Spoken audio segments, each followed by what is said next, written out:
काँग्रेस आणि वंचित बहुजन आघाडी यांची युती झाल्याने आनंद व्यक्त करताना काँग्रेस खासदार वर्षा गायकवाड म्हणाल्या की ही ऐतिहासिक आघाडी असून मुंबईला नवी दिशा देणारी ठरेल. निवडणूक विकासाच्या मुद्द्यांवर झाली पाहिजे, जाती धर्माचे राजकारण टाळावे अशी काँग्रेसची भूमिका असल्याचे त्यांनी स्पष्ट केले. नाही, एक तर महत्त्वाची गोष्ट आहे की हा नाराजीचा कशासाठी आला उल्लेख मला माहीत नाही.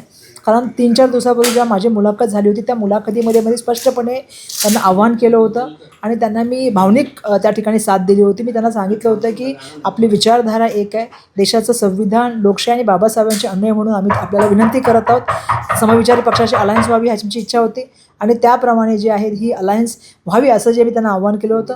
छोटी बहीण म्हणून त्याने माझं आव्हान स्वीकारलं, त्याबद्दल मनापासून मी त्यांचे धन्यवाद व्यक्त करते. आणि मला एक गोष्ट सांगायला पाहिजे की त्या ठिकाणी 2 दिवसापासून आमच्या स्क्रीनिंग कमिटीच्या बैठका चालू आहेत आणि त्याच्या माध्यमातून जे आहे ते प्रत्येक ठिकाणी कॅन्डिडेट डिक्लेअर करणं, प्रत्येकाशी चर्चा करणं आणि एकदम शांततेच्या मार्गाने त्या ठिकाणी प्रोसिजर करण्याचं काम आम्ही केलं.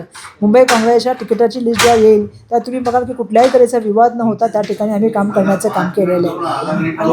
आणि म्हणून त्या ठिकाणी माझं सर्वांना एक सांगणं आहे की आम्ही जे आहे ते काय म्हणतात त्याला, वंचित आघाडी असेल, काँग्रेस पार्टी असेल, आपे असेल, त्या ठिकाणचे असलेले जे आमचे गवई साहेबांचा ग्रुप असेल किंवा जानकर साहेबांचा असेल, CPI असेल, CPM असेल, सर्वांशी आम्ही आघाडी करतो आणि मुंबईच्या प्रश्नावर आम्ही लढणार आहोत. नक्कीच पाहिलं तर काँग्रेसला याचा फायदा होईल, म्हणजे वंचितच्या युतीमुळे काँग्रेसला याचा फायदा होईल. नाही, नक्कीच मला असं वाटतं की आमच्या विचारधारेच्या विचाराला जे आहे ते जनता जे आहे त्यांना माहिती आहे की आम्ही कुठल्याही जात, धर्म, भाषा, प्रांत याच्या विवादामध्ये न पडता आम्ही जे आहे ते विकासावर बोलणार आहोत, मुंबईकरांच्या प्रश्नावर बोलणार आहोत, पाणी, घनकचरा, रस्त्या याच्या बाबतीमध्ये आम्ही बोलणार आहोत, हॉस्पिटल आणि मोठ्या प्रमाणामध्ये शाळेची दुरावस्था त्याच्याबद्दल आम्ही बोलणार आहोत आणि प्रदूषण. त्यामुळे आम्ही मूलभूत विषयावरती या ठिकाणी चर्चा करणार आहोत. मला अपेक्षा आहे की मुंबईचं इलेक्शन जे आहे ते मुंबईकरांच्या विकासावर, मुंबईच्या मूळ विषयावर व्हायला पाहिजे.